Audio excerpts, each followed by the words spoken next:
Hey everyone, welcome to the Peter Attia Drive. I'm your host, Peter Attia. The drive is a result of my hunger for optimizing performance, health, longevity, critical thinking, along with a few other obsessions along the way. I've spent the last several years working with some of the most successful, top-performing individuals in the world, and this podcast is my attempt to synthesize what I've learned along the way to help you live a higher quality, more fulfilling life. If you enjoy this podcast, you can find more information on today's episode and other topics at peterattiamd.com.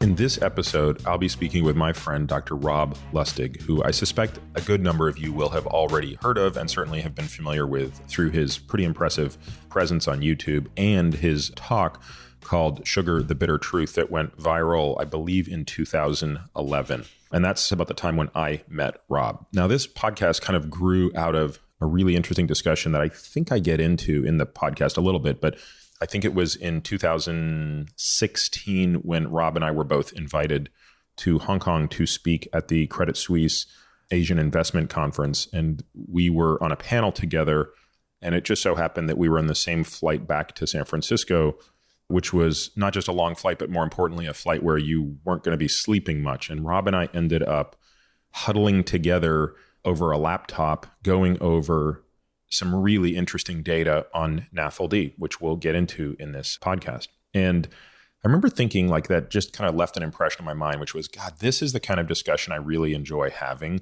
with people like Rob, because it gets into the nuance and away from the headlines. And obviously, many years later, fast forward to where we are now, I'm starting a podcast. One of the first people I wanted to reach out to was Rob to have this discussion.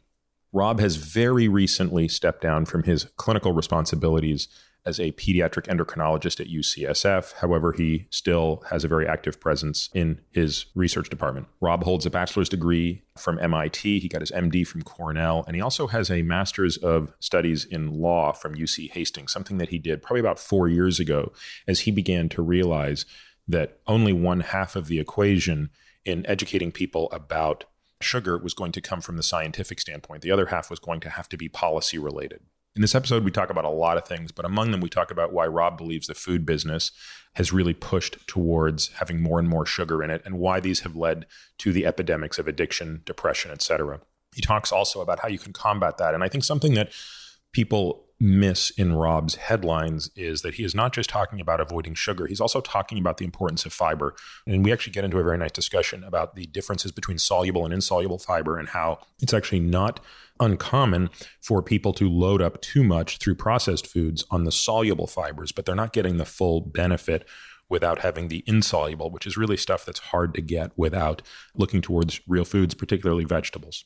This was really a fun podcast, and I think that comes across in how often we unfortunately probably talk over each other, so I apologize for that in advance. This is also one of the first podcasts I record, so I was still sort of, and am still sort of learning the ropes of how to do this.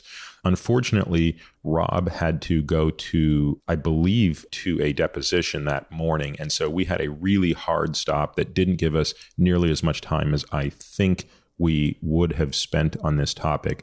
But I do suspect that Rob and I will talk again.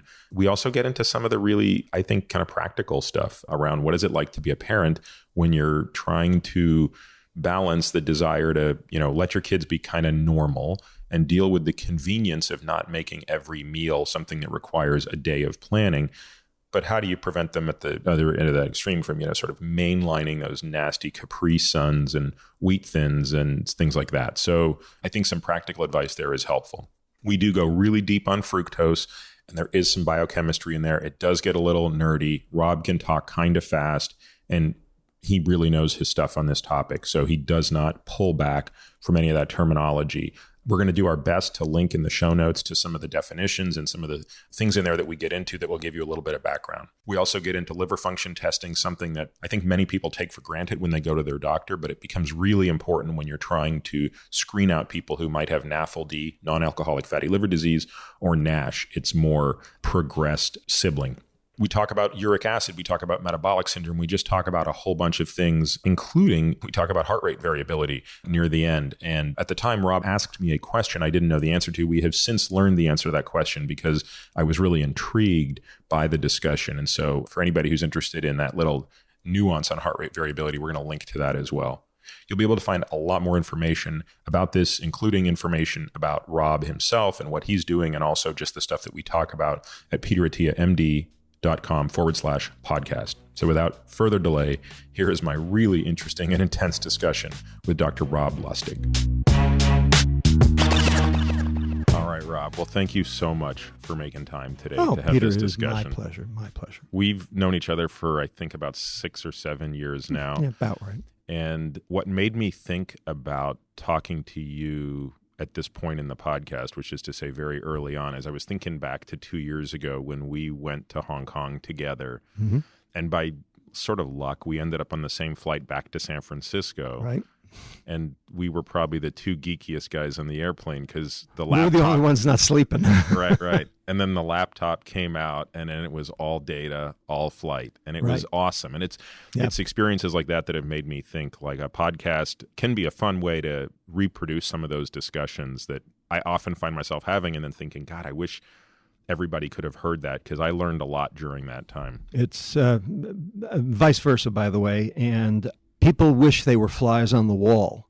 So, I'm happy to do this. This is great. Awesome. Well, you've spoken so much and so eloquently about sugar and fructose, and certainly we're going to talk about a lot of that stuff today. But I also want to talk about some things that I think are a little less understood. For example, the impact of fructose on inflammation and things like that. Well, what data we have. Yeah. By the way, let me qualify. While I do know a whole lot about sugar, fructose, metabolic disease, really my issue is processed food. Processed food has several things wrong with it.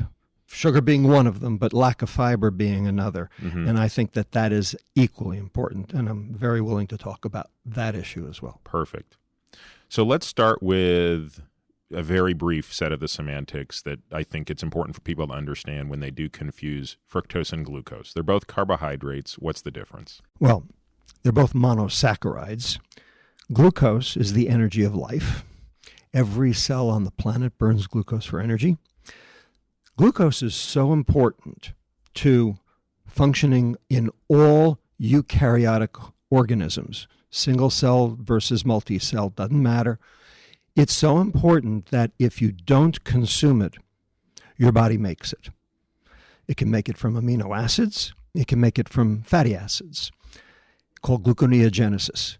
Those amino acids or fatty acids will go to the liver. The liver will metabolize those and produce glucose. And so you can consume zero glucose, but you will still have a blood glucose level. The Inuit, they didn't have any carbohydrate. They didn't have any place to grow a carbohydrate. They had ice. They had whale blubber. They still had a serum glucose level. And we knew that as early as 1928. So glucose is super important, and I don't argue that. It's so important that your body has a fail-safe mechanism. Fructose, however, is completely vestigial to all animal life. It is a storage form of energy in plants. Plants can utilize fructose for energy. We have the capacity to metabolize a limited amount of fructose for energy. Really, when you're consuming fructose, your gut bacteria are more adept, since they're plants, at being able to metabolize that fructose than you are. So when you're consuming fructose, yes, you will absorb some, but for the most part, it's actually more plant food than it is animal food. In addition, there are some very specific biochemical differences between the two molecules. Glucose is a 6-membered ring. Fructose is a 5-membered ring. Now, that becomes important because both glucose and fructose and every monosaccharide exists in two forms. One is called the ring form, and the other one is called the linear form.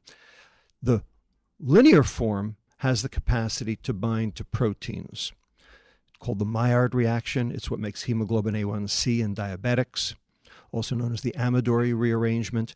This is a biochemical process that occurs normally. It is the browning reaction. It causes bananas to brown. It causes humans to brown. In fact, We're all browning right now because our mitochondria in our cells are engaged in the amidori rearrangement. It is what makes people age. It is the aging reaction.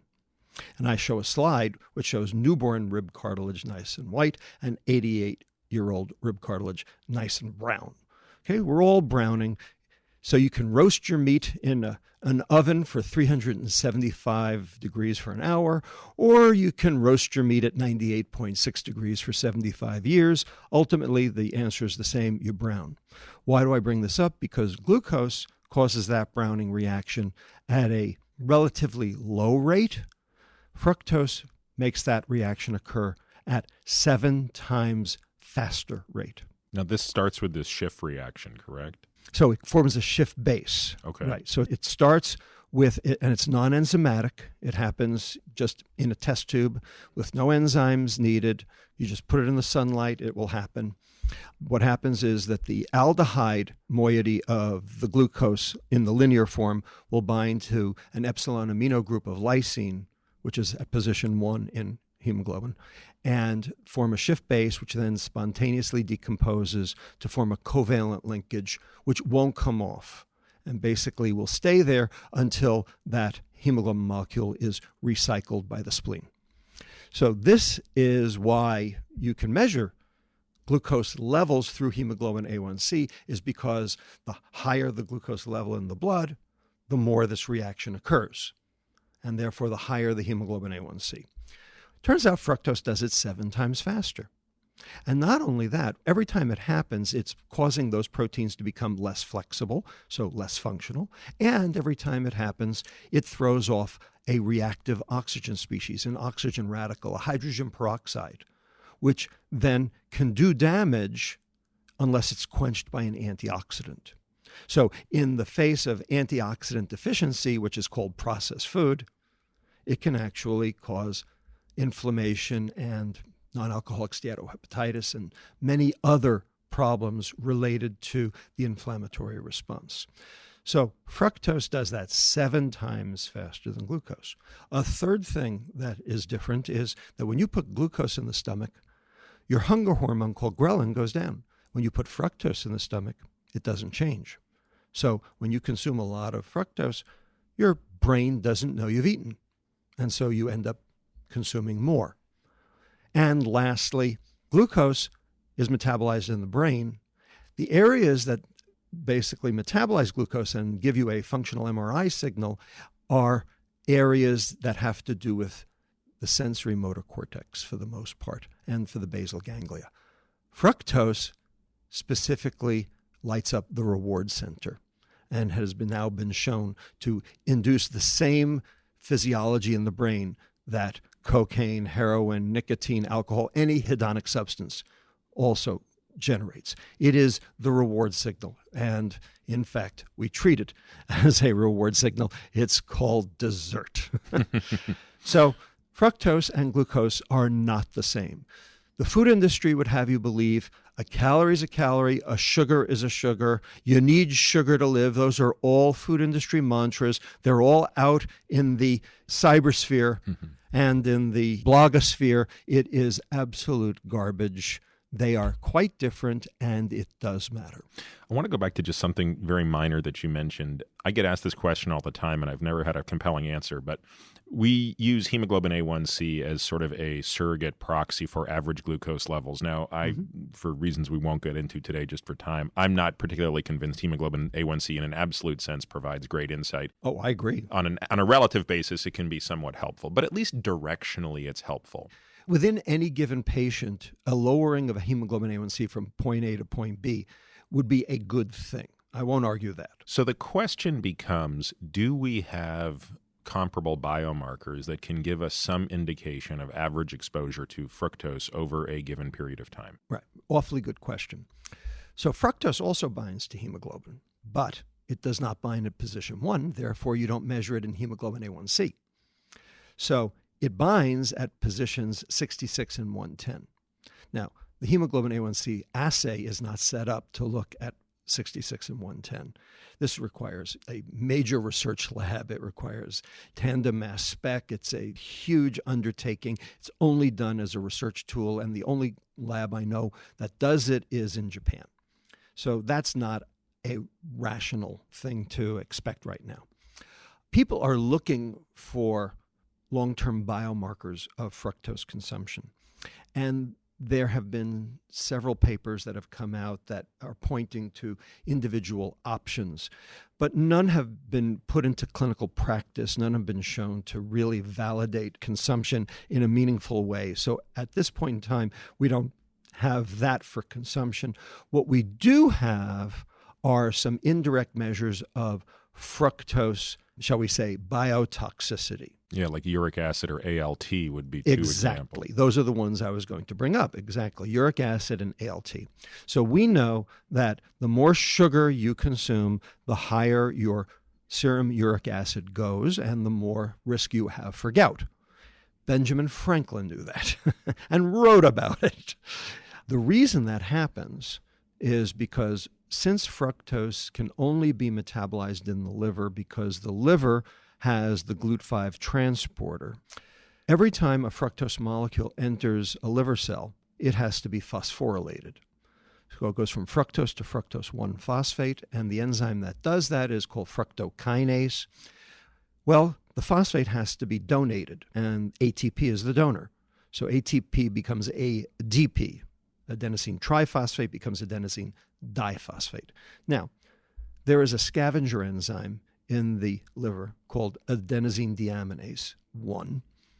And what it does is it then takes ADP down to AMP, monophosphate, then to IMP, inositol monophosphate, and finally to uric acid. So the uric acid concentration in the blood is a proxy for total fructose consumption. Now, there are other things that make uric acid go up too, like protein.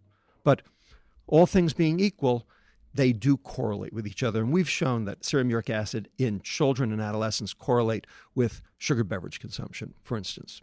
And other people have shown that that uric acid matters because uric acid is the inhibitor of endothelial nitric oxide synthase. That's an enzyme that exists in your vascular tree that vasodilates the blood vessels.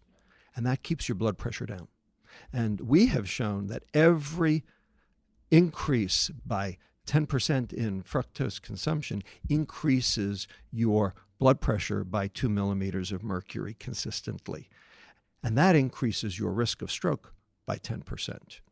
We have data, and it's also been shown by Dan Feig at UT San Antonio, that if you give an inhibitor of uric acid synthesis, allopurinol, which is what we give to gout patients, you can actually lower adolescents' blood pressures when they have essential hypertension. So this is a mechanistically valid problem, and it is a surrogate proxy biomarker sort of for sugar consumption. ALT is also a surrogate marker in a similar way. ALT goes up when your liver stores fat. What's the difference between, patients are sort of familiar with the difference between ALT and AST, but they both show up as liver function tests. But right. Guys like you and I tend to spend a little more time looking at ALT. Right.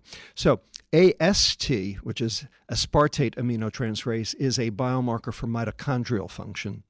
And ALT is alanine aminotransferase, and it is a biomarker for degree of liver fat. So they're both important, but in different ways. AST is much more minute to minute, like what did you eat at your last meal? ALT is a little bit more, shall we say, stable over time. So we tend to use ALT.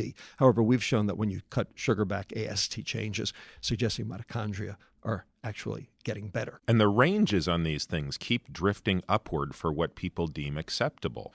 I tell my patients I want their ALT below 20, and they say, but Peter, the range says up to 42. Indeed.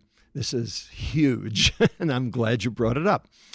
So I entered medical school in 1976, and at that time, the upper limit for normal for ALT was 25.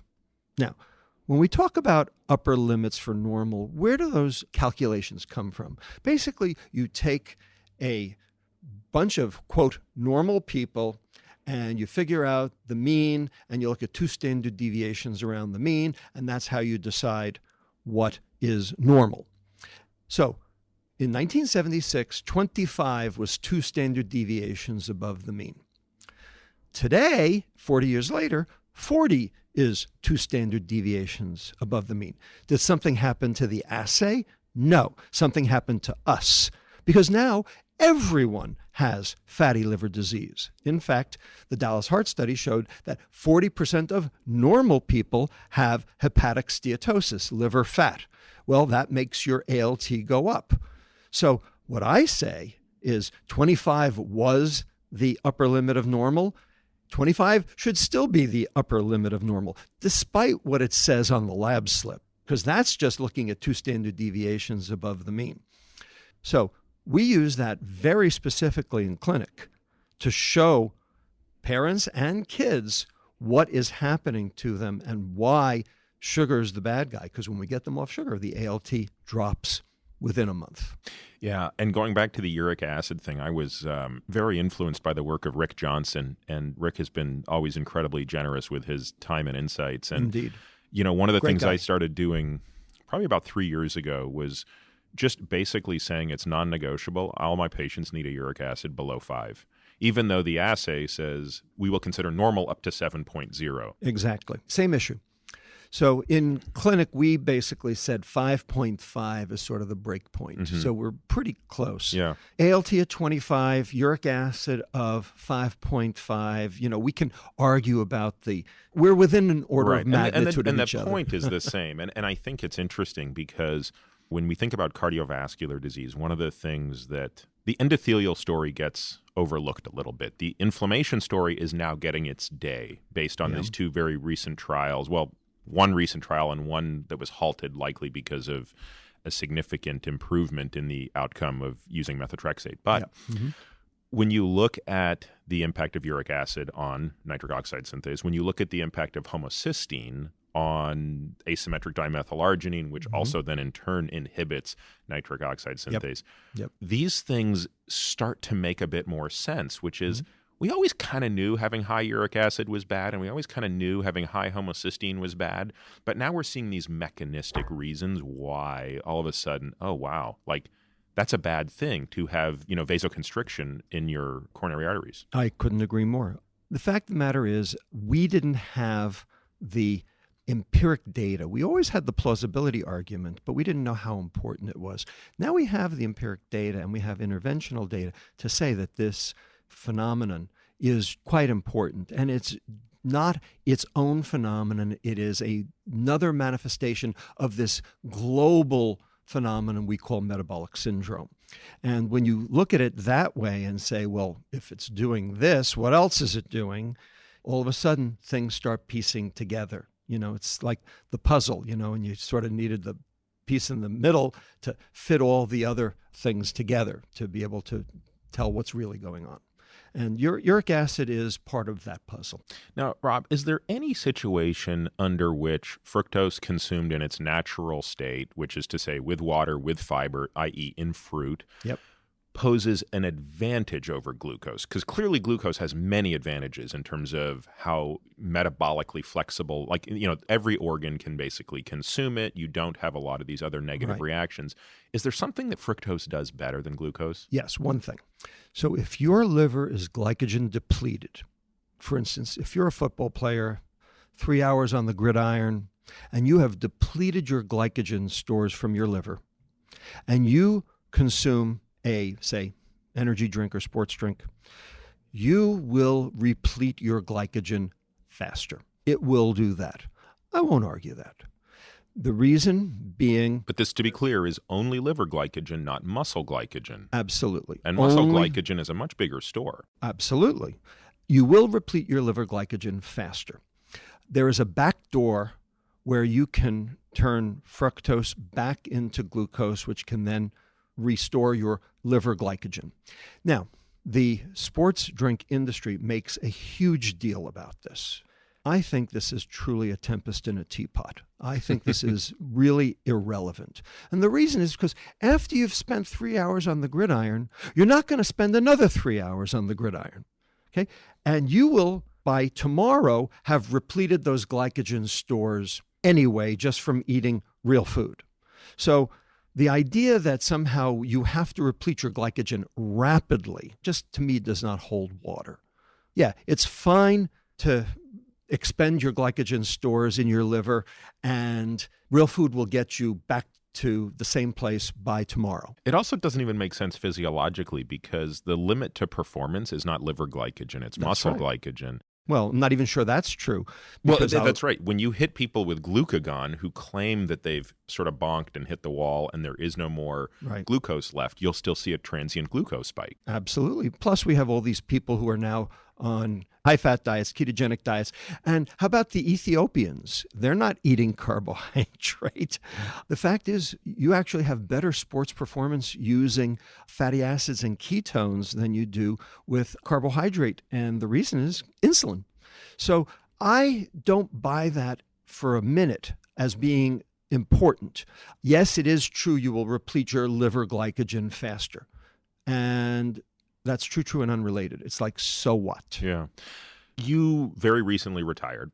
Clinically, yeah. You're nowhere near retiring. No, I've got a lot to do. But you spent a lot of time, you're a pediatric endocrinologist, you spent a lot of time in clinic with children who had diabetes, have been overweight, have been obese, have had NAFLD, NASH, et cetera. You bet. Do you have a concern that children who undergo such metabolic transformation suffer an epigenetic hit that makes it harder for them later in life? What I know about epigenetics suggests that that is possible. I would even go so far as to say likely. It's frightening if it's one of these things you hope is so untrue. Right. But I don't know that. Here's what I do know, and it's related but not exactly the same. We know from animal work, from both Children's of Philadelphia and also from the Liggins Institute in New Zealand, that maternal hyperglycemia causes epigenetic changes. This is in utero. In utero. Causes changes in H19, the different epigenetic markers that we have on chromosomes that then portend metabolic dysfunction later on. So if that's true in humans, and no one's proven that that's true in humans, it could explain a lot of the things that we do see. We know from a biochemical standpoint, animals that are stressed or animals that consume large amounts of sugar during pregnancy end up with offspring that will manifest various aspects of the metabolic syndrome later. Do we know that that's through epigenetics? Not yet. But if the rodent studies are similar to, what happens in primates and humans, it's not too far afield and it's not too much of a jump. Yes, I'm very concerned about it because, as you know, epigenetics is the gift that keeps on giving. Yeah. You can change the F1 generation and still find that epigenetic change and therefore the metabolic alterations in the F4 generation. So it might explain why things keep getting worse year after year is because we're adding on all the time and more people are entering this epigenetic disaster. But I don't know that. It's sort of one of those things where we have to sort of take a little bit of the precautionary principle, right? So you say, well, if there is an epigenetic reprogramming that occurs, then as parents, we need to be thinking a little bit more about the food environment our kids are in, because this is one of those things, we're pretty familiar with the notion that if you don't discipline your kid, you're really not doing them a favor 20 years down the line. And this would be another variant of that. And of course you would say, well, what if this turns out to be untrue? What if there is no epigenetic signature? It's like, okay, well, what was the downside of trying to get your kids to eat well? No argument. There's one downside. And it's the effort that's required. Exactly. That's the downside. So we have these data. How many times do you have to introduce a savory food to an infant before they will accept it. Oh, I don't know. 3, 4? Median 13. Wow. How many times do you have to introduce a sweet food to an infant before they'll accept it? Let me tell a funny story for that. When my daughter, who is now 10, turned 6 months old, and I have this on video, we took her down to Del Mar for a walk on the beach and got an ice cream cone. And we were like, all right, she's had nothing but breast milk and some formula for the last 6 months. Yep. What will she do with some soft vanilla ice cream? And our thought was the cold would turn her off. It was a foreign substance, whatever. And it's one of the funniest videos I've ever seen because she puts her face into this vanilla ice cream, and I've never seen her eyes open so much. And I joked about it. I was like, holy shit. Look at the dope. You can almost see the dopamine firing. You needed to put her in the functional MRI right then and there. Yeah. Michael Pollan describes this in The Omnivore's Dilemma. The first time he introduced birthday cake to his son, and he looked at him like, you've been holding out on me. This exists in the world, and this is the first time I'm getting it. I'm going to devote my entire life to sequestering all this stuff just to spite you. It's incredible. Actually, my youngest son turns 1 on Wednesday of this week. And Congratulations. So, thank you. So he's going to get a cupcake. That'll be his first junk food. You sure you want to do that? Just because I love watching this reaction. Well, going back to this thing, I'll tell you something. Get the MRI. Yeah. When my daughter was growing up, so before she got to school, all she drank was milk and water. Right. And when she was about 5 years old, she was at a birthday party, and they had these things called Capri Sun, which are like, I don't even know how these things are legal because they're basically syrup in a tinfoil bag. They're really gross. I mean, they take it to a new level. They do. She took one sip of one and pitched it. And I was like, oh, Olivia, why didn't you drink that? She's like, it's really gross. It is gross. Okay.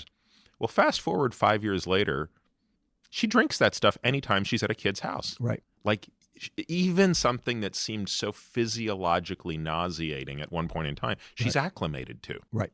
And there's data on desensitization of taste buds, and one of the reasons why you keep wanting more and more sweet is because the taste buds get down-regulated, and there's data now that actually supports that in humans.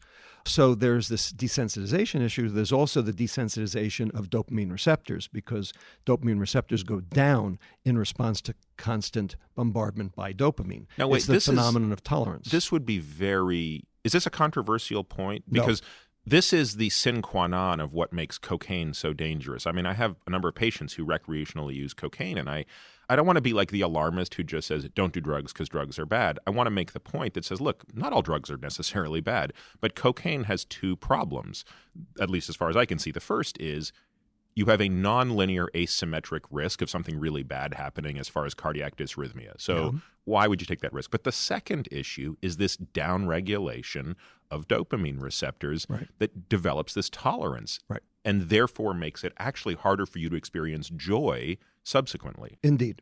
So here's the deal. Neurotransmitters are either excitatory or inhibitory. Now, neurons like to be excited. That's why they have receptors in the first place. But neurons like to be tickled, not bludgeoned. They like to receive the neurotransmitter, fire, and then come back to baseline. Chronic overstimulation of any neuron leads to neuronal cell death, period. And we know this because we take care of all these kids with chronic seizure disorders in the ICU, and we're doing our best to try to stop those seizures, not because of the seizure, but because of the brain damage that occurs from continued overstimulation. So any neuron that is an excitatory, that's downstream of an excitatory stimulus, it wants to protect itself. It has a plan B. It has a fail-safe. What it does is it downregulates the receptor. That means that there's less likelihood that any given molecule will find a receptor to bind to, thereby reducing the risk for cell death. So what does this mean in human terms? You get a hit, you get a rush, receptors go down. Next time you need a bigger hit to get the same rush, and the receptors go down, and then a bigger hit, and a bigger hit, and a bigger hit, until finally you get a huge hit to get nothing. That's called tolerance. And then when the neurons actually do start to die, because chronic stimulation causes neuronal cell death, that's called addiction. And those neurons don't come back. Once they're dead, they're dead. And that actually limits your ability, even after rehab, of being able to experience that same level of reward, because now you don't even have the dopamine to be able to do it because those neurons are dead. So not every drug is stimulatory. There are drugs that are inhibitory. If you're inhibiting the next neuron, do you have to downregulate the receptor? No. So like a benzodiazepine, for example. Benzodiazepines are inhibitory. Turns out, psychedelics are inhibitory. So serotonin, 2A and 1A, are inhibitory. So when the DEA clamped down in 1970 with the Controlled Substances Act that made marijuana and psychedelics and everything Schedule 1 and unavailable, there were a whole bunch of people using psychedelics. They didn't end up in the emergency room. Right. They didn't end up with withdrawal. And the reason was because they didn't have downregulation of their receptors because those were inhibitory. So not every drug fries neurons. But cocaine does. Yeah, help me understand how alcohol fits into this, because alcohol is, of course, ethanol per se is a GABA agonist, so it should be at least depressing in that sense. But yet ethanol has some of these negative properties in the brain that you've just alluded to. Well, what the problem is, ethanol in the brain also, because it's polar and it dissolves lipids, it also creates acetaldehyde. So that's the first step in terms of metabolism of ethanol, which then can cause that Maillard reaction because you've made an aldehyde, which then generates reactive oxygen species. So you can kill neurons, not necessarily from excitation, but from the biochemistry of the molecule. So we talk a lot, and we might not even get into it today because you've spoken so eloquently about it elsewhere, about the similarities between ethanol and fructose in the liver. In the liver, yes. How are they similar in the brain, if at all? So they both stimulate the reward center. Though it seems through different mechanisms. Yes, likely through different mechanisms. Yeah. There are a lot of different dopamine stimulators. There are substances, and they're all different: cocaine, alcohol, nicotine, sugar, heroin. They have different mechanisms, but they all ultimately impact on dopamine the same way. We also have behaviors that are addictive: gambling, shopping, internet, social media, pornography. Okay, there's an aholic next to every one of those too, right? Chocoholic, sexaholic, whatever, because they're stimulating dopamine also, but they're not chemicals, they're behaviors, but they still generate that same dopamine response, and therefore they still induce the same phenomenon of tolerance. Now, they don't have withdrawal. Withdrawal is the effects of these substances on the peripheral body, not the brain, but the peripheral body, because cocaine has effects at every adrenergic synapse. Morphine has effects on other places other than the brain, et cetera, et cetera. Caffeine too, And it's interesting how withdrawal can sometimes be physiologically deadly. For example, ethanol with, the DTs. We know this stuff. I mean, we used to, when we'd operate on patients who were alcoholics, we would actually just continue giving them ethanol throughout surgery. You'd keep them on alcohol the whole time they're in hospital. Sure. So you can kill a patient if you take alcohol away from them too abruptly. Right. Whereas opiates, the withdrawal is unbearable, but you won't kill the patient by removing it. I find the physiology of withdrawal to be quite interesting. Well, it's true. In fact, the way to deal with opiate withdrawal is get rid of the opiates or give naloxone, to counteract the opiates, which, is now going on, everywhere. And now the police, carry Narcan and when they find opiate overdoses in the field. And they're even now having it at schools, which is really bizarre and horrible. But so this yes, speaks they are to your different. earlier point, right? Which is, and Gabor Mate, who has written about this quite eloquently, stated that we're all addicts. Oh, yeah. And so you just get to choose your substance of abuse or your behavior of abuse. That's right. And as you said, it's not, and it can be work. The point is sometimes it can be things that are not socially punished. Right. And sometimes those are the hardest addictions to treat. I'm going to admit to you right now, I'm a caffeine addict. I've already had 4 cups of coffee this morning. And as soon as we're done with this, I'm going to have my next. And, if you take my Starbucks away from me, I will kill you. On the other hand, caffeine is not dangerous unless you mix it with alcohol, in which case then you have Four Loko and you end up with arrhythmias and other things. So, and it's still socially acceptable.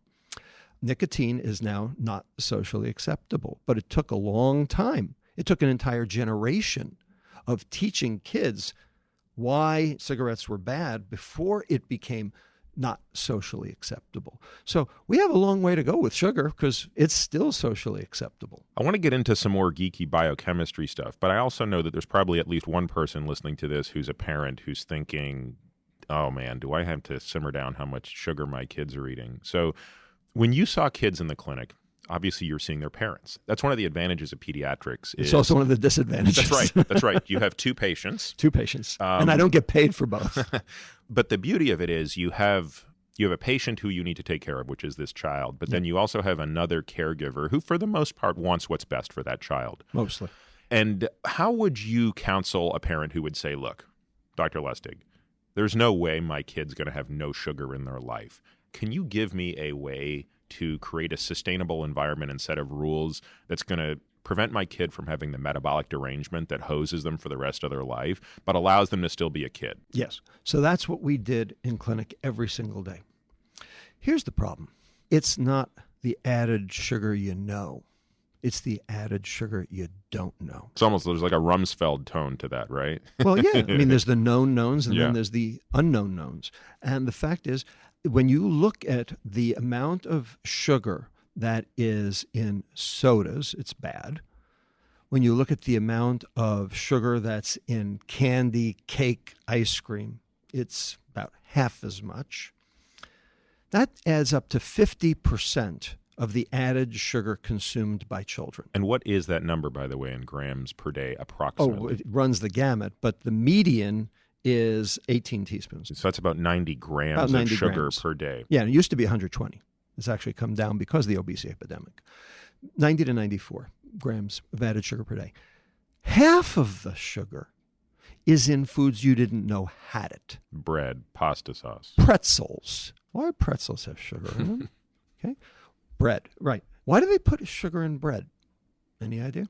I guess. So if you buy it probably helps with preserving it, doesn't it? Exactly. So if you buy a loaf of bread at the bakery, how soon before it stales? 2 days, typically. Right. 2 days. If you buy a loaf of bread at the grocery store, how long before it stales? 10 days. 3 weeks, even. Okay. Why? They're both bread, right? Well, what they did in the grocery store bread was they added sugar very specifically because the sugar doesn't boil off when you put it in the oven. Water does. So it acts as a humectant. It keeps... that's why it's so much moister when you have store-bought bread. Exactly. That's why if you threw a loaf of bread at my head, it would just bounce off, is because it's kind of spongy, right? But there are also breads like German fitness bread, which don't have that. They're real bread. They use whole grains. They're lumpy, bumpy, and they're small, the loaves. They're the size of a brick. They're weapons. And they're weapons, right? You could kill somebody if you threw German fitness bread at their head, okay? It is dense. They're both bread, but the store-bought bread had sugar added very specifically to hold on to water because sugar's polar. And so the water stays in, and therefore the bread doesn't stale as quickly. Therefore, you can put a sell-on by date way later, decrease depreciation, increase profit. So if a kid came in and a kid's got NAFLD and you've surmised that this child's eating about 100 grams of sugar a day, do you say to the parent, our target is what, 20 grams per day? What we say is we don't worry about target numbers. What we say is processed food is the problem because processed food is high sugar, low fiber. What you want is a low sugar, high fiber diet. That's called real food. Every diet out there that works, and there are a whole bunch of diets that work, okay? Certain vegan diets work. Remember, Coke is vegan, so it's not like every vegan diet's okay. The college vegan diet doesn't necessarily Yes, the college vegan diet does not work. Exactly right. The traditional Japanese diet, the Atkins diet, ketogenic diet, paleo diet, Mediterranean diet, all of these diets. Plant-based diets. Sure. Yep. They all work because they're all real food. Every diet that works is real food, and every diet that doesn't is because it's processed food. The problem is parents don't know the difference. They don't understand that grocery store bread is processed food. They think it's food. They think, if it's sold in the supermarket, it's food. No, there's real food, and you know what that is, but the parents don't. And what we teach them in clinic is if there's a label on the food, that's a warning label, because that means it's been processed. Because real food doesn't need a label. Is there a nutrition facts label on broccoli? Is there a nutrition facts label on carrots? No. Is there a nutrition facts label on the meat in the meat case? No. The reason is because it's all real food. Now, when we get to meat, there's ways of making meat a problem too. It's called corn-fed. But the bottom line is at least they're real food. Because so that means you don't necessarily fixate on targets. You say, look, right. we're going to talk about we're going to make a conceptual change. We don't ask them to do math. We ask them to purchase and consume real food. Now, we have to teach them what that is. So what we do, we bring all of the new patients in on the same day. We see all the new patients on one day. It's like chaos. And they all meet with a dietitian. They come in fasting, and we draw their blood, and we evaluate them. And then they all sit down at a communal table, and we do an hour-long teaching breakfast. And the dietitian narrates why those foods are available for breakfast. So whole grain bread, natural peanut butter, not Skippy, Jif, Peter Pan, but the real stuff, plain yogurt, etc. And we explain why these foods were chosen and how they meet the criteria of real food as opposed to what they're currently buying. Most parents get it. Now, there are some who don't. There are some who say, I'm sorry, that takes too long. I can't spend the time preparing real food. And then is there an really economic consideration also? Oh, absolutely. Do you have a sense of what it costs, all things equal? Yeah, double. To go for, so a parent's going to basically have to double their food budget if they want to start eating real food. That's right. They're going to have to double their food budget, and they're also going to have to double their food time in terms of preparation. That's a big ask. It is. When the CDC last looked at this, the estimates of NAFLD, which we'll get into in a moment so we can let you explain that in some detail, but when you look in particular along ethnic lines, at the time I last looked at this, 50% of Hispanic boys who were obese had NAFLD. My guess is that's a gross underestimation. Likely. The fact is that Latinos are more risk of developing. Right. There's NAFLD. A genetic predisposition. They have a specific polymorphism of a specific gene called PNPLA3, patatin-like phosphoprotein domain A3, and it's been shown that if you have the homozygous form, the GG mutation of polymorphism of this gene, a little sugar in your diet makes a lot of liver fat.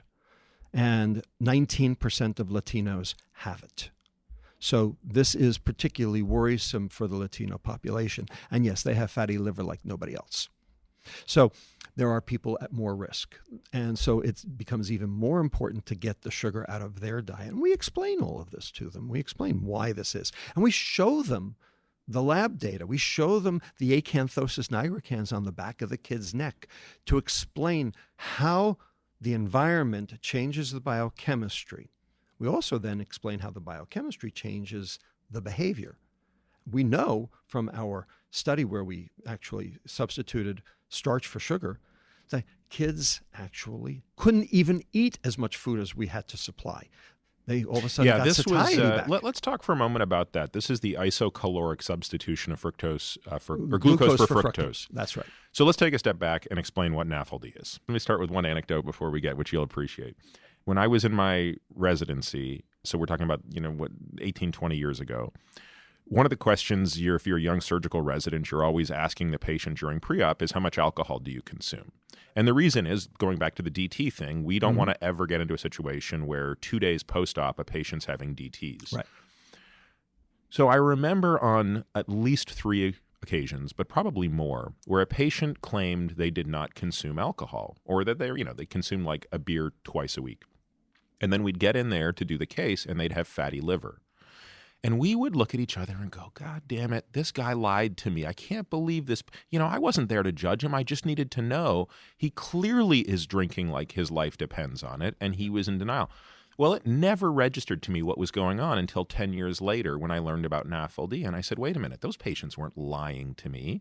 They had non-alcoholic fatty liver disease. And you can't tell the difference under the microscope. They look the same. So my first NAFLD patient was in 1996.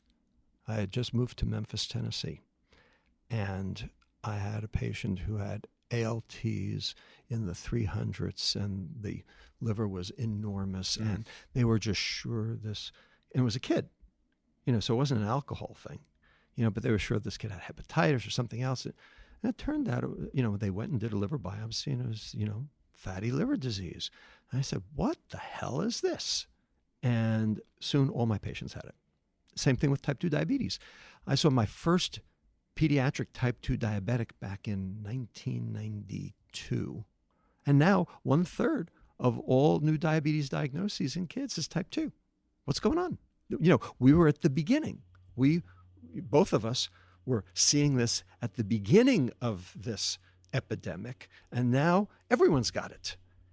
This can't be genetic. This is an environmental insult. And the good news is we figured out what the insult is. The bad news is there are dark forces on the other side keeping it that way. Let's talk for a moment about that. About 4 or 5 years ago, there was certainly a controversy around the etiology of NAFLD.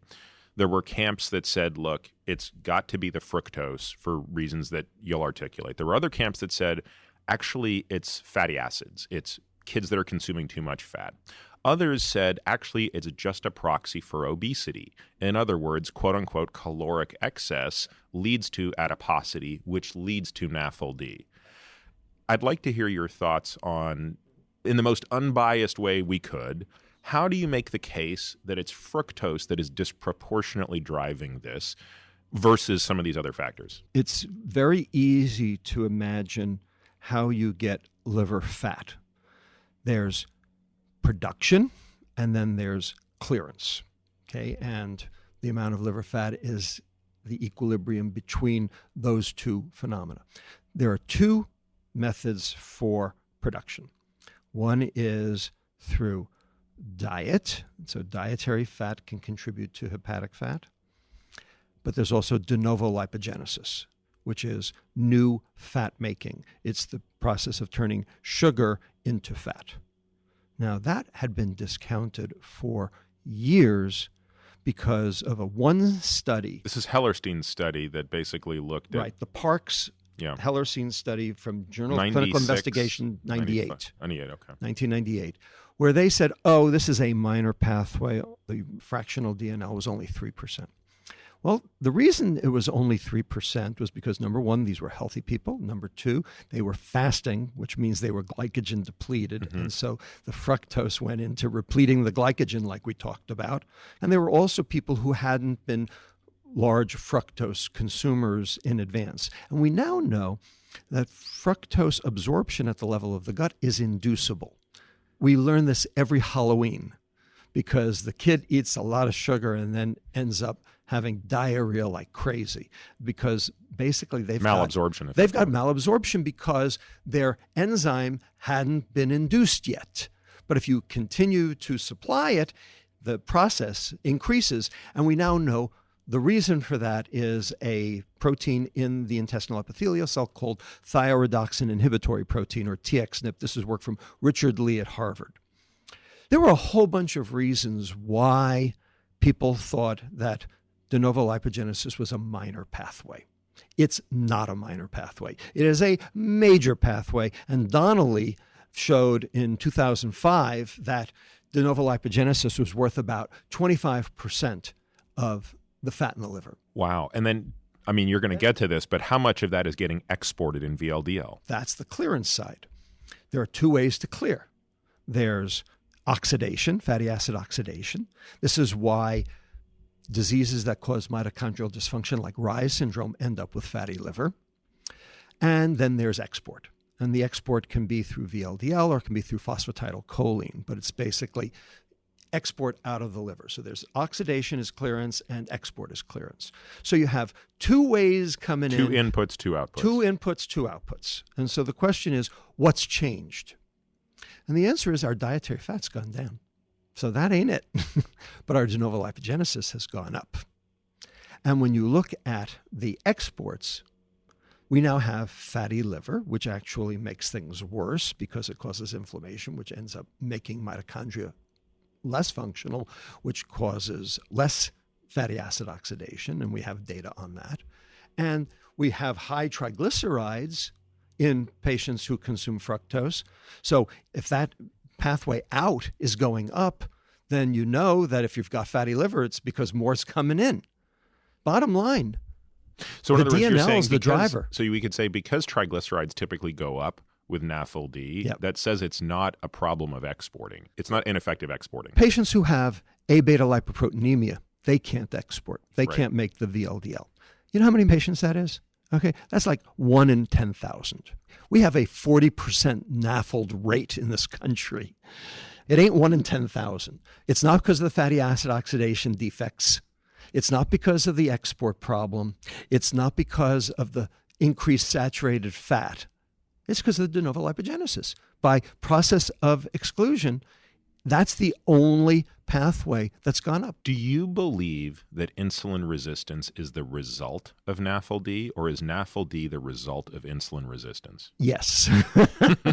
The two feed off each other? Let's talk about metabolic syndrome, because the one aspect of metabolic syndrome that everyone agrees on is this phenomenon called insulin resistance. The question is, where does the insulin resistance come from? Everyone assumes, well, you get fat, therefore your fat cells make cytokines like TNF-alpha and IL-6. Those then go via the portal system to the liver and cause the liver to be dysfunctional, and therefore you increase hepatic glucose output. That then causes your beta cells to have to overproduce insulin, and then that drives the insulin resistance. That's what you learn in medical school. Undoubtedly, there are some patients where that is the pathway. I actually think that's actually a rare way that this happens, maybe 10%. I don't think that's the majority, but that is one way. We'll call it the adipogenic hypothesis of metabolic syndrome. Because clearly that patient is not insulin resistant at the adipocyte, as evidenced by the fact that they can increase the size of their adipocyte. Exactly right. So they have liver insulin resistance, but their adipocytes are insulin sensitive because they keep storing. And in that model, you haven't necessarily specified what's happening at the level of the muscle, which some would argue is the harbinger of bad things. In other words, once the muscle stops disposing of glucose, taking it in. Yep. In fact, muscles don't need insulin to import glucose. If they did, then every diabetic would be paralyzed.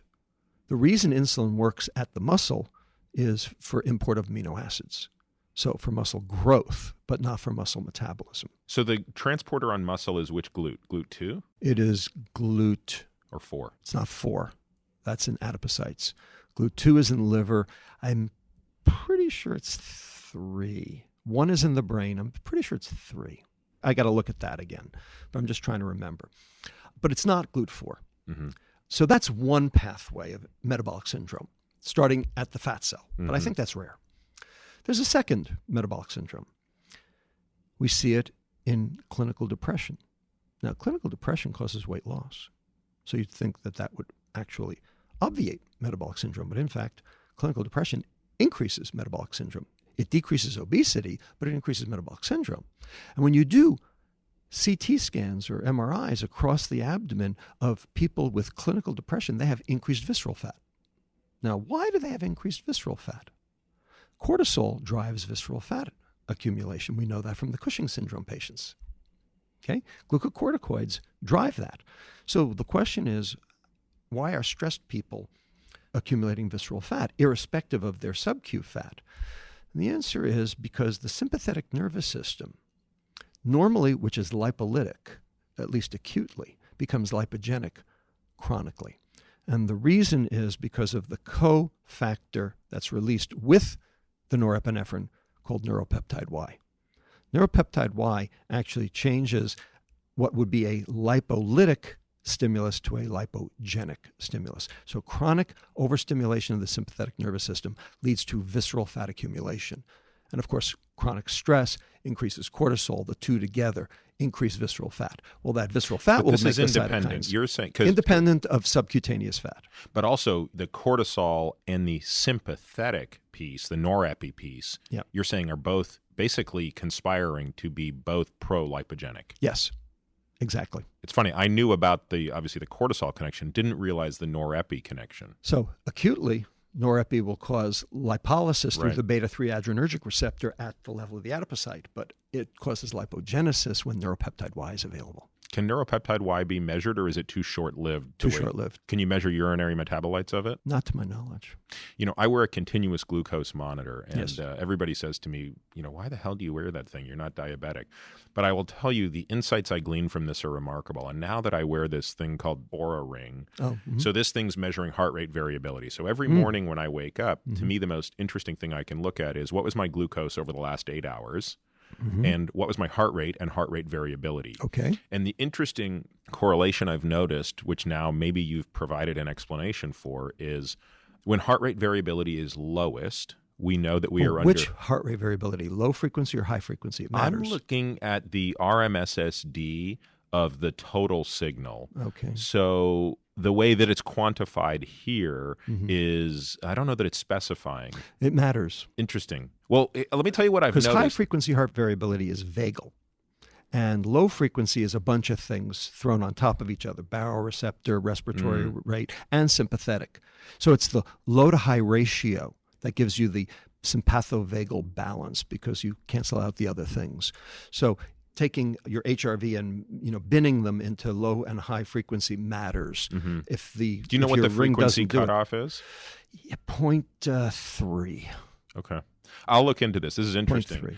Just looking at it at the level that it's reported, the lower the HRV, obviously the imputed or inferred higher sympathetic tone. Right. Well, generally the higher the glucose level. I believe that.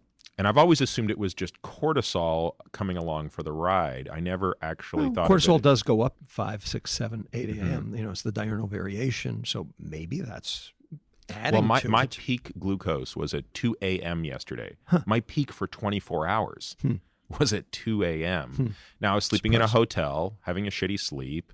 Who knows what I was stressed out about. I remember I had the weirdest dreams imaginable. But it's really interesting how much cortisol plays a role in this. I agree. Cortisol plays a major role in it. And we know this from all the data from the Whitehall study in terms of stress, that workers are under, et cetera. And shift workers, really have problems with cortisol. So anyway, the point is you can have visceral fat, which releases cytokines and goes to the liver. So it can come from the subcu fat. That would be obesity. It can come from the visceral fat. That would be stress. And then there's a third way, and that is making the liver sick straight away, mainlining the toxin. That's called sugar. And what is the... And that's the one I think is the biggest problem. It's probably the one that's increasing the most, for sure. Exactly. What is the actual mechanism by which all of those things, which lead to things we know are bad, right? The homocysteine going up, the uric acid going up, the ALT going up, fat actually accumulating grossly. Right. How does that translate to a peripheral problem that actually becomes the runway to diabetes? If you have liver dysfunction, which occurs due to those cytokines from either the subcu fat or the visceral fat, or because you have primary hepatic dysfunction, as in NAFLD, what's going to happen is you're going to have increased hepatic glucose output because now you're insulin resistant at the level of the liver. So your liver can't inhibit the enzymes that cause gluconeogenesis. So the process of hepatic glucose output is because the insulin phosphorylates FOXO1, which is a forkhead protein that normally goes into the nucleus of the liver cell and transcribes the enzymes that are involved in glycogenolysis and gluconeogenesis. That's how you raise your serum glucose when insulin is unavailable. Insulin's supposed to suppress that by phosphorylating the FOXO1. If you're insulin resistant because there's liver fat or because of the cytokines coming in, now you can't phosphorylate FOXO1. You can't transduce that insulin signal. So now your hepatic glucose output goes up, which then increases your serum glucose, which then goes to your beta cell. And but then there's no off switch. There's no off switch. Correct. And your beta cell then has to make extra insulin, and it's making it fasting. It's not just making it in response to a meal, it's making it all the time. And insulin is both good and bad. It's good when it lowers your blood sugar. It's bad when it does everything else. Insulin's job is to store energy. Okay? It is not to keep your glucose normal, it is to store energy. It keeps your glucose normal as a function of storing energy. If you're storing energy, you're going to gain weight. In addition, insulin stimulates a different pathway in cells, that is the proliferation pathway. It's called MAP kinase and ERK. This pathway is responsible for vascular smooth muscle proliferation, coronary artery vascular smooth muscle proliferation, thereby making your coronaries tighter and less likely to be able to vasodilate when they need to, thus increasing risk for heart attack. It also causes cell division because insulin is a mitogen. It causes cells to divide. Well, if it causes your breast cell to divide, you might end up with breast cancer. And so hyperinsulinemia is associated with all of the chronic metabolic diseases we know about because of this second phenomenon that insulin does, not just lowering glucose, which it does as a sidelight of storing energy, but in fact because it causes both inflammation and cell division. My hope is that as time goes on, more and more physicians will realize that hyperinsulinemia per se, independent of what's happening at the level of glucose. In other words, you have a patient with a quote-unquote normal hemoglobin A1C, but they're hyperinsulinemic, right. that is taken as seriously as we would take diabetes. Absolutely. And this is one of the reasons why, if you look at all of the diabetes studies that are out there in terms of diabetes control, they all improve hemoglobin A1C, and the patient dies anyway. The UK PDS, the Accord study, and several others all show that you can lower blood glucose, you can reduce microvascular complications, diabetic retinopathy, neuropathy, nephropathy, all small vessel complications by lowering the glucose. But what you do is you exacerbate the large vessel complications like coronary heart disease or cancer. And you end up dying just the same. So getting your blood glucose down is only half the job in diabetes. Getting your blood insulin down is the other half. And taking drugs that increase your insulin ain't the way. Yeah, it's a backwards way to go about doing it. Totally. The object is to increase your insulin sensitivity. And the only way to do that is by diet, not even by exercise alone. You can't outrun a bad diet. You have to fix the insulin problem, and exercise won't fix the insulin problem by itself. It seems to me that a large part of this now becomes a policy issue, which I know you went back to graduate school. Law school. Yeah, about 6 years ago? 5 years ago, yeah. Yeah. And I know that even though you've quote unquote retired from your clinical practice, that's simply given you more time to focus on these other issues. Yeah, no, in fact, it's one of the reasons I retired. I realized, about 7-8 years ago, that I could actually take care of 1 million kids easier than I could take care of one. And so I'm devoting my time now to research. We have a study now that is ultimately, if all goes well, and so far it is, will put the final nail in the coffin on a calorie is not a calorie, and will basically prevent the food industry from ever saying it again. That's my goal. And currently the food industry says, I mean, I haven't really paid much attention to this, to be honest with you, in the last few years, but is the food industry basically still saying that while a can of Coke is not ever deemed, even by Coca-Cola, to be as nutritious as a carrot, in the end, are they basically saying that all calories contribute equally to adiposity and insulin resistance? Yes, they are all saying it's about obesity, and therefore it's about energy balance, therefore it's about calories, therefore all calories are the same. That's what they say. It is absolutely not true. And we have all the reasons in the world to show why it's not true. We have empiric data, we have mechanistic data, we have plausibility data. we have hard data that show that is just not the case. And if you want, I'll give you examples of it. All right, let's start. Yeah. Let's talk about fiber. You eat 160 calories in almonds. How many do you absorb? 2/3. 130. Yeah, 75%. Okay. Well, what happened to the other 30? Presumably, it's going to drag some stuff out in your colon. Well, no. What happens is the soluble and insoluble fiber in the almonds forms a gel on the inside of the intestine. You can actually see it on electron microscopy, a whitish gel. That's going to act as a secondary barrier, preventing absorption of some of those almond calories early on. Well, if they don't get absorbed in the duodenum, where do they go next? Ileum, jejunum. Jejunum. Yeah. Well, what's in the jejunum that's not in the duodenum? The microbiome. Yeah. The duodenum is essentially sterile. It's got a pH of 1. Only H. pylori can live there.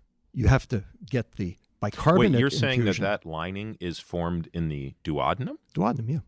Exactly. To prevent your liver from getting the whole dose, because anything that's absorbed in the duodenum goes straight to the liver. So how much fiber is in an apple? A lot. I can't give you a But I'm just grams, directionally, I'm making this number up, but let's say there's how many grams of fructose in an apple? 20? There's 30 calories in a standard apple, half of which would be fructose of 15. That seems low. An apple, like It's a small big-ass apple. Fuji well, apple? Not a big, mother apple, but, like an apple. But so based on that, you're saying only half the fructose that you would eat in a piece of fruit might actually get to the liver? Yeah, or less. Most of it's going to end up in the jejunum. And once it goes to the jejunum, it's a free-for-all. Do you absorb it, or do the bacteria digest it and metabolize it for their own use? Remember, you have 10 trillion cells in your body, but you have 100 trillion bacteria in your intestine. Every one of us is just a big bag of bacteria with legs. Those bacteria have to survive. If the fructose gets absorbed at the level of the jejunum, in other words, if the gut outcompetes the bacteria, Yeah. can it still get back to the liver? Oh, yeah. Yeah. Okay. Yeah, but the Because anything area that under goes the curve under... will be wider, which means the insulin response will be lower, which is what you want because it took longer. But a lot of it won't get absorbed. It'll be digested. It doesn't come out in the stool. It gets digested by the gut bacteria who use it for their own purposes. Now, here's the thing that I only learned about a month and a half ago, which is absolutely essential. If you don't consume fiber, that means that your gut bacteria are not getting the food they need because you're absorbing it all early. Well, they still have to survive. So what do? They proteolyze and lipolyze the mucin layer. So auto-digest. They auto-digest the mucin layer that sits on the surface of your intestinal epithelial cells, protecting them. And you can actually see on electron microscopy an increased apposition of the bacteria with the intestinal epithelial cell, which likely causes damage, possibly a leaky gut, and possibly GI disease like colitis and even maybe Crohn's. So the idea is to feed your bacteria, or your bacteria will digest you. And what sources of fiber do you think? People talk about using psyllium husk and all these other things to sort of augment fiber. Well, do you think that's necessary, or do you think you can get enough of it just from... Well, so psyllium is soluble fiber. It's not insoluble fiber. You need both. Fiber has soluble, insoluble. Soluble like pectins, like what holds jelly together. Insoluble fiber like cellulose, stringy stuff in celery. You need both to make that gel. So the insoluble fiber forms the lattice work, like the net. Let's say you put a layer of petroleum jelly on a strainer. You would have an impenetrable water barrier, right? Yeah, so the insoluble is like the strainer, and the soluble becomes the thing that fills in the lattice. That's right, exactly. So when you have both, it works. And there's data that shows that if you have either one or the other, it doesn't work. You need both. Well, you get both in real food. And this is why the food industry keeps adding soluble fiber like psyllium husk to food like Fiber One bars. Doesn't make a damn bit of difference. They have insoluble fiber in things like certain breakfast cereals, but if you don't have the soluble fiber, also doesn't work. You need both. Real food has both. The point is, so the fiber fortified stuff is the easy way to do it is to add soluble fiber. That doesn't work. Okay. And that's what the food industry keeps doing and keeps telling us that it's good because it's got extra fiber. Wrong. Doesn't have functional fiber. doesn't have the fiber that does what you want it to do. That's the reason a calorie is not a calorie all by itself. I know that you've got to go soon. Otherwise, we could do this for another 2 hours. But I do want to ask you one sort of final question or final thought on something, which is, I looked into this a few years ago, and maybe the numbers have changed, but directionally, I think this is still correct. Mm-hmm. There were something like 9 companies that controlled basically all of CPG, consumer packaged goods. 10. There's 10. 10, okay. 10 control 90% of the food in this country. That's basically, my calculation was 10 of them controlled 85% of the calories that people consumed. Yep. You face a very uphill battle. Indeed. Because you're trying to get them to change the way they do business, mm-hmm. but they answer to shareholders, not to you. And the way they're doing things right now is working out reasonably for their shareholders. Not great. These aren't the most high-performing companies in the world. But how in the world, when such a small group of companies control so much, and going back to what you said earlier, you're asking parents to double their food budget to feed their kids correctly and spend twice the time doing it. Right. What does this look like in 10 years? How does the story end? Well, I don't know how it ends. This is a battle royal, like tobacco was. And it took a long time to win that. And there are people who say, we haven't even won that one yet. You know, e-cigarettes now come. We're having another proposition here in San Francisco tomorrow about tobacco to kids. Here's the deal. The food system needs to change. They're not going to change it from the inside because right now, sugar is their business model. It's the thing that increases their sales.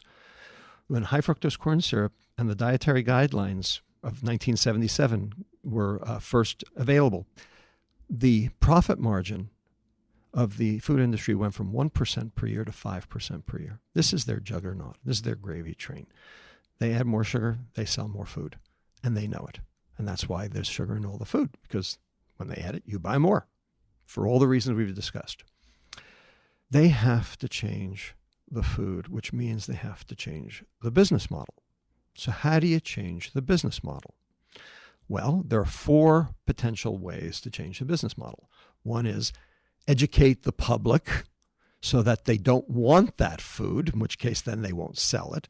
We're trying to do that. That's one reason I am the chief science officer of a nonprofit, trying to do just that, called Eat Real.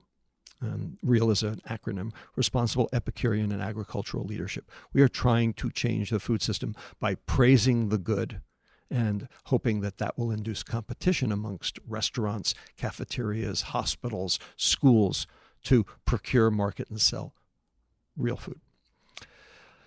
Or you can have executive branch efforts like the FDA or the USDA, but not in this administration. If anything, they've rolled back opportunities for that, like the nutrition facts label. Or you can have Congress legislate specific changes. They're not doing that because they're all paid off from the American Legislative Exchange Council and other concerns like the Koch brothers, what have you.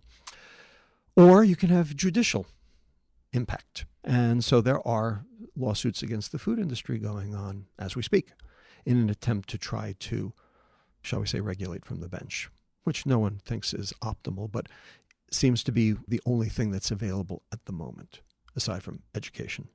So those are the 4 ways to do this.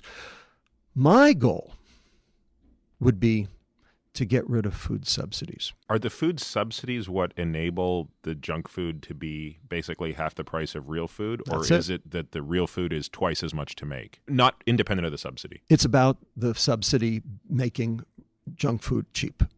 If you got rid of the subsidies, then the market would work. Right now, any subsidy distorts the market. And there's no reason for food subsidies. In fact, there's no economist worth their salt today that believe in food subsidies because they distort the market.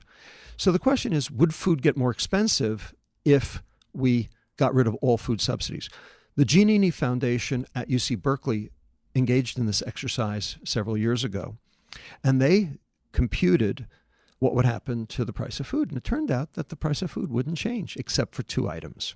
Corn and sugar would go up. But how would that not impact the cost of all other foods, given how ubiquitous they are? It's a complex modeling, and I'm not an expert in how they arrived at this, but empirically, this is what fell out of it, is that the price of wheat wouldn't change, the price of soy wouldn't change, only corn and sugar.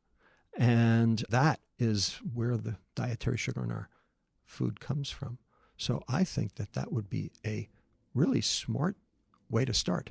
The Farm Bill is, apportioned every 5 years. And right now there's actually tension around that Farm Bill. It has to do with other things, but I would like to see the issue of the metabolic cost of food built into the Farm Bill, because right now our government has not linked or yoked the productivity and economic costs of Medicare, Medicaid, Social Security with food. I would like to see that link strengthened because we have the data. Is there anything right now that you consider a victory? Because when you look at the smoking story, you had Surgeon General's report first, right. You had changes in advertising next, right. You had excise taxes, and then ultimately environmental changes. We have excise taxes for soda. Do you have any advertising rule changes yet? Well, here in San Francisco, we have a warning label on billboards. That is, right now, there's a temporary injunction about because the food industry. But the smoking one was interesting. I didn't know this until a few years ago, but basically a law came out that said anytime a tobacco commercial was on TV, it had to be followed by an anti-tobacco commercial. Right. It turned out the fairness doctrine. Yeah, it turned out the anti-tobacco commercials were so popular and so effective that tobacco voluntarily withdrew from television. Indeed. Is there anything around creating that type of awareness? No, what there is the question of marketing to children. And the thing is that many of the conglomerates have said they voluntarily will not market to children, at least during certain times of the day when kids are more likely to watch. But, in fact, watchdogs have been looking at this and they say that it's lip service, that they're not actually doing it. So you cannot expect the food industry to police itself. I hate to end on this note. I know you have to go. I want to respect your time. I hope we can come back and do this again and talk in more detail. Peter, okay, there are a few people that I don't just make myself available for, but that I want to see. And you are on that list. That means a lot. Thank you, Rob. My pleasure. You can find all of this information and more at peterattiamd.com/podcast. There you'll find the show notes, readings, and links related to this episode. You can also find my blog and the Nerd Safari at peterattiamd.com. What's a Nerd Safari, you ask? Just click on the link at the top of the site to learn more. Maybe the simplest thing to do is to sign up for my subjectively non-lame once-a-week email where I'll update you on what I've been up to, the most interesting papers I've read, and all things related to longevity, science, performance, sleep, etc. On social, you can find me on Twitter, Instagram, and Facebook, all with the ID Peter Attia, MD. But usually Twitter is the best way to reach me to share your questions and comments. Now for the obligatory disclaimer. This podcast is for general informational purposes only and does not constitute the practice of medicine, nursing, or other professional healthcare services, including the giving of medical advice. And note, no doctor-patient relationship is formed. The use of this information and the materials linked to the podcast is at the user's own risk. The content of this podcast is not intended to be a substitute for professional medical advice, diagnoses, or treatment. Users should not disregard or delay in obtaining medical advice for any medical condition they have and should seek the assistance of their healthcare professionals for any such conditions. Lastly, and perhaps most importantly, I take conflicts of interest very seriously. For all of my disclosures, the companies I invest in and/or advise, please visit peterattiamd.com/about.